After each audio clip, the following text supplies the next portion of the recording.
Ang programang ito ay hatid sa inyo ng Air 21. Sagot ko, padala mo!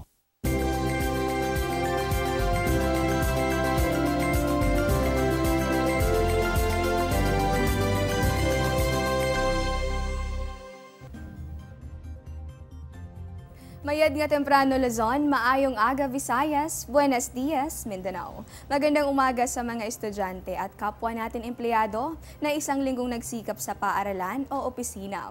Bangon-bangon na po at dahil Biyernes na naman, kapit lang dahil ilang saglit na lamang ay abot kamay na natin ang weekend. At para abot kamay mo na rin ang kahandaan, yan po ay sa pabago-bagong panahon, tutok lang dito sa amin at sagot na po namin ang weather updates. Ito po ang Panahon TV na mula Lunes hanggang Linggo, una maghahatid sa inyo ng lagay ng panahon. Sa bayan din po kaming napapanood online sa pamamagitan po yan ng www.ptv.ph. Ako po ang muli ninyong makakasama at maghahatid ng mga dapat ninyong malaman ngayong Thank God It's Friday, July 22, 2016. Ako po si Desiree Jonio. Simulan natin yung ating araw sa pamamagitan ng isang weather recap. Alam niyo po bang kahapon, ridge ng isang high pressure area, itong dominante dito sa Philippine Area of Responsibility. Naging apektado po niyan itong buong bahagi ng Luzon. Kahapon din marahil bago po sa inyong pandinig itong nasabing weather system, kaya naman ito ipaliliwanag natin. Ang high pressure po ito natawag ding anticyclone ay isang weather system na may hanging pababa ang pagkilos, kaya naman nagkakaroon ng wind. Ibig sabihin, nahati yung puwersa ng hangin, kaya naman halos wala ng kaulapan na natitira dito sa ating kalangitan. At kapag clear skies nga, good weather condition ang dala nito. Eto dagdag kaalaman lamang dito sa ating bansa, hindi direktang high pressure area yung umiiral, bagkos ay ridge lamang o extension nito ang nakaapekto. At itong araw ng Huwebes nga naranasan natin yung partly cloudy to cloudy skies dito sa atin sa Metro Manila, gayon din sa natitirang bahagi nitong Luzon hanggang dito sa may Visayas at sa Mindanao. Ibig sabihin po niyan, generally fair weather condition yung umiral. Pero naroon pa rin naman yung chance ng mga pulo-pulong pag-ulan o pagkidlat at pagkulog, lalong-lalo na nung sumapit yung hapon at ng gabi. Mamaya po makakapanayam natin ang isa sa mga weather forecasters ng Pag-asa para malaman natin kung magpapatuloy nga ba ang ganitong panahon. At eto, tingnan naman natin yung ating mga astronomical data sa mga commuters na ginagawang batayan ng oras ang pagsikat ng araw. Sunrise po natin along Metro Manila, ganap po yung 5:37 AM. Sunset naman natin pagtungtong po yan ng 6:28 ng gabi. At eto, ayon pa rin sa Pag-asa, ang ating pong moonrise, ganap po yan na 8:19 ng gabi. Moonset naman natin 29 minutes makalipas ang alas 7 ng umaga. At samantala, nakita nyo ba yung napakagandang full moon nitong mga nakalipas na araw? Nako, sana ay napicturean nyo yun dahil mamayang gabi, waning gibos mo na ang face na inyong makikita.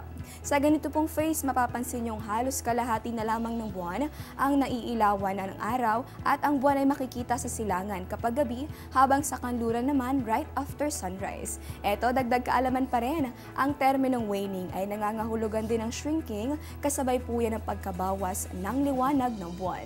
At eto, kung mapapansin nyo mamayang gabi kapag waning gibbous moon, darker din yung kanang bahagi ng buwan kung titingnan mula dito sa ating daigdig. Alamin naman natin yung epekto niyan sa ating mga tides. Ayon po sa NAMRIA, pagsapit ng 11:08 ng umaga, inaasahang tataas yung level ng tubig along Manila Bay. Yan po ay posibleng umabot sa 1.29 meters. 0.2 meters naman yung ating inaasahang low tide pagtugtong po yan ng 7:16 ng gabi.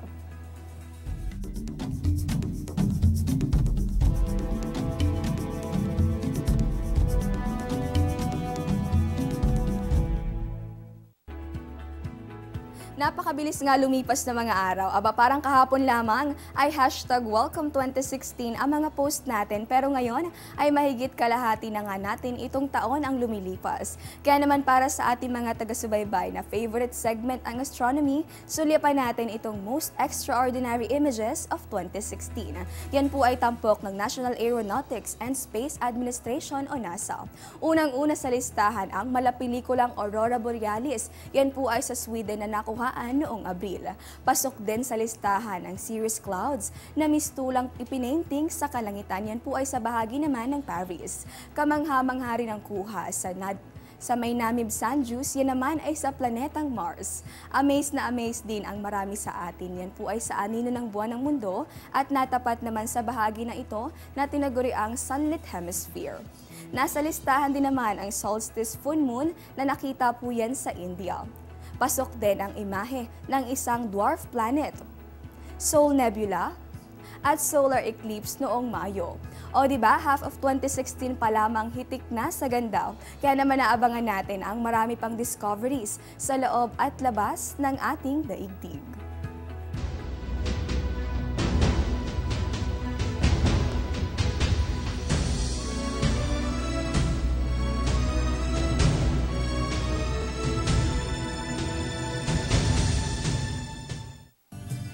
Balita naman sa labas ng bansa, kadalasan nating naririnig na ang mga pag-digitize sa mga tapes, pelikula at iba pang mga lumang visual arts products. Pero alam niyo po ba, isang University of Washington professor ang nagsusulong na i-digitize at iscan ang mga lahat ng species ng isda sa mundo. Sa ganitong proseso, isiscan ang specimens o X-ray pattern ng mga isda para makabuo ng isang 3D data. Oras na matapos, ilalagay ang outline ng mga data, hinggil po yan sa 3D visual replica ng mga isda na maaari namang i-download ng libre para mapag-aralan. Desidido naman ang grupo na panangungunahan ni Professor Adam Summers na matapos ang proseso kahit pa halos 25,000 species ng isda ang mayroon sa mundo.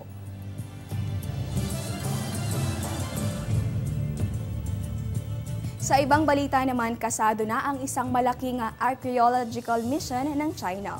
Yan po ay gaganapin sa India kung saan unang target nitong simulan ang pagtuklas sa buried Bronze City. Yan po ay sa New Delhi.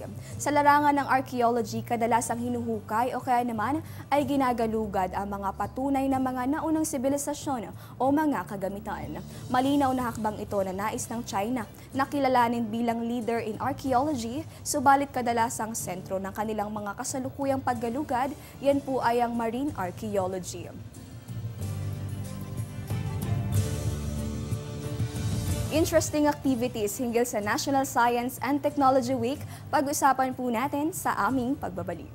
Get timely and reliable Philippine weather information anytime, anywhere through the Panahon TV mobile app, a multifunctional mobile app that brings you weather updates sourced directly from Pag-asa. The app provides a complete 3-day weather forecast at your location. It also allows you to ask or share the weather to the community. It has auto alerts for thunderstorm advisory, rainfall warning, and storm signals over your area. Download for free today, available at Google Play Store and iOS.